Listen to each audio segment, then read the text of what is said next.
ये मैं जवाब कैसे दूंगी? कुफ्र हूं तो पत्थर नहीं सहन करूंगी, हिंदू हूं तो मुसलमान का पत्थर सहन नहीं करूंगी, अपनी मर्जी से जवाब दूंगी। मेरी अभिव्यक्ति की आजादी तुम्हें नहीं छीनने दूंगी। औरंगजेब के वंशज तुम हो। अदिति, आपने बिल्कुल सही पकड़ा। और केवल कार सेवकों के ऊपर गोली चला के ये नहीं कहा था कि और मारेंगे कार सेवकों को। कोठारी भाइयों को किस बेरहमी से मारा था ये कोई भूला नहीं है। साथ में बताती हूँ क्या किया था। मुजफ्फरनगर के दंगे भूल गए, जाट भाइयों को जेल के पीछे, मुसलमानों को बाइज्जत बरी करके रिहा करवा दिया। क्यों? तुम्हारे घर में रहते थे, तुम्हारी असली भाई थे। क्या उन्होंने लोगों को मारा नहीं? तुमने अपने मैनिफेस्टो तक में लिखा था कि युवा मुसलमानों के खिलाफ केस वापस ले लेंगे। और अदिति, यही तक नहीं, मुलायम सिंह यादव की सरकार ने क्या कहा था? शुक्रवार को, सऊदी अरेबिया में रहते हैं हम या कुवैत में रहते हैं, शुक्रवार को स्कूल की छुट्टियां कर दी जाएंगी। क्यों? जो हिंदू पढ़ता है स्कूल, सरकारी स्कूल में, या जो क्रिश्चियन पढ़ता है, या जो कोई मानता ही नहीं, कोई आस्था नहीं रखता, जो सिख पढ़ता है, जो जू पढ़ता है, वो छुट्टी पे क्यों जाएगा? क्योंकि अमीर जुमई को नमाज पढ़नी है। ये कोई तरीका हुआ? और मैं बता दूं, तुम तो मत करो, तुम्हें उद्योगपति नजर आ रहे हैं, टोटी चोर। तुम क्या जानो उद्योग को? तुम यहाँ पे बड़ी बड़ी बात कर रहे हो, मेरे एक सवाल का जवाब नहीं दिया टोटी चोर की पार्टी ने। अपने घर के बच्चों की शादी अहमदिया में करोगे क्या? जवाब दो। अपने घर के बच्चों की शादी यजीदियों में करोगे क्या? जवाब दो इस बात का। मेरे घर के अंदर टकरार पैदा करने वाले कभी नहीं, तुम कभी भी सफल नहीं होगे। पहले तो मैं पूछना चाहती हूँ कि कृष्ण राम हमारे भगवान हैं, आप इसको नकार नहीं सकते, आपकी कुछ भी विचारधारा क्यों ना हो। दूसरी बात मैं कहना चाहती हूँ, जरा मुझे बता दीजिए कि महाभारत और रामायण का नाम लेके किसने बॉम्ब ब्लास्ट कर लिया अपनी बॉडी पे चिपका के? किसी ने किसी को भगवान राम और कृष्ण का नाम लेके किसी को मार दिया? बताइए आप मुझे, अभी जवाब दो।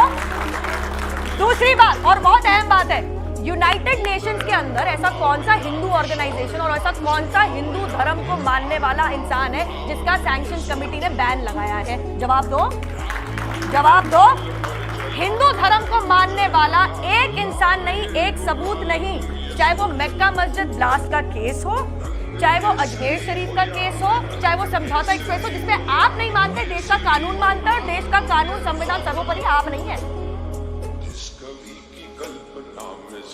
Clearly, Tanveer, you are living in La La Land, and I'll tell you why. La La Land. Why?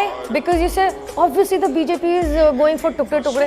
Tanveer, do you not watch news? Do you not watch on television? Those students, and I can't call them kids, they are my age, who go into university and say Bharat तेरे टुकड़े होंगे इंशाल्लाह इंशाल्लाह. Shame.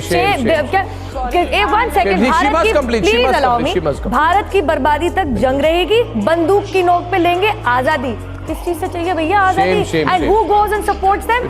Your coalition partner Rahul Gandhi, who you very happily have lapped up just because you want some power in Karnataka. God knows by what freak of nature. Now, secondly, you do talk about BJP not actually delivering on promises. You brought up 3 issues. You talk about jobs. I can bet my life you didn't know in 2013 the unemployment rate in India was over 9%. What is it today? Please answer. Between 4 to 5%. So when unemployment comes down, the rate comes down with an increasing population, that means jobs are increasing, sir. Please go do your economic homework. Secondly, you speak about farmers. You are now actually forging an alliance in Karnataka with that very party under whose rule over 3,600 farmers committed suicide in Karnataka. What happened to your tall claims of actually delivering on promises in Karnataka? Now you stand exposed. Thirdly, you speak about Kashmiriyat. क्या कश्मीर की परेशानी 3 साल पुरानी है, 70 साल पुरानी है? कश्मीर की देन किसकी है? कश्मीर की देन है पंडित जवाहरलाल नेहरू की। शुरुआत से ही जाते हैं, who actually imprisoned Sheikh Abdullah and created unrest forever? Who actually led to Kashmiri Pandit cleansing from the valley?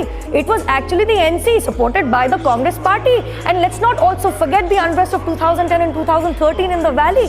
More actual people, civilians died then. तब कहाँ गए थे? तब कश्मीर बहुत सुहाना मौसम में जी रहा था क्या? कश्मीरी लोग बहुत सुहाने मौसम में जी रहे थे? जी सुचारिता जी, महाराष्ट्र के अंदर जो कुछ भी हो रहा है कानून के तहत हो रहा है, और आपने क्योंकि मुझ पर इल्जाम लगाया था कि मैं इस्लामिक स्कॉलर होकर शिवसेना की कैसी वाहवाह कर रहा हूं, तो उसके जवाब में सिर्फ 2 लाइनें आपसे मैं कहना चाहूंगा कि बीजेपी जब कश्मीर में जाके महबूबा मुफ्ती जी के साथ सरकार बनाती है, वो उनका पॉलिटिक्स ऑफ कन्वीनियंस था। महाराष्ट्र के अंदर शिवसेना मुसलमानों का जो साथ दे रहे हैं, मुसलमान शिवसेना का साथ दे रहे हैं, वो है पॉलिटिक्स ऑफ एक्सपीडियंसी। बहुत बड़ी बात कह रहे हैं आप। महसूस करें नुपुर शर्मा, फर्क महसूस करें। तीसरी बात आत्माओं के तड़पाने की बात हो रही है, तो वाजपेयी जी की तो आत्मा तड़प रही है। ये कहां से कहां ले आए कीचड़ में बीजेपी को। अरे वो कमल जो खिलता था उसको लहू लोहान कीचड़ में कर दिया आपने। वाजपेयी जी की भी आत्मा तड़प रही है। अतिकुर रहमान साहब, अब देखिए आपने एक और स्टेटमेंट बड़ा दे दिया कि अब महाराष्ट्र में मुसलमान खड़े हैं शिवसेना के साथ। आपने ये भी बड़ा बयान दे दिया। अब सुन लीजिए मेरी बात, आप ये कह रहे, पहली बात तो मैंने आप पर कोई आरोप नहीं लगाया, मैंने सिर्फ स्टैंड जो बदला है वो दिखाया था। नुपुर जी यही स्टैंड बदल रहा है। मैं कह रही हूँ ये शिवसेना का कांग्रेसीकरण है जो इस वक्त हो रहा है। मैं 3 चीज कहूंगी, प्लीज मेरे ऊपर कोई ना बोले सुचरिता जी, मैं तो किसी के ऊपर बोल नहीं रही। सबसे पहले तो मैं कहूंगी कि एक्सपीडियंसी की पॉलिटिक्स ऐसी है कि जिन लोगों ने मुंबई ब्लास्ट के चक्कर के अंदर बाला साहेब जी को जेल में डाल दिया था, आज वो एक्सपीडियंट है।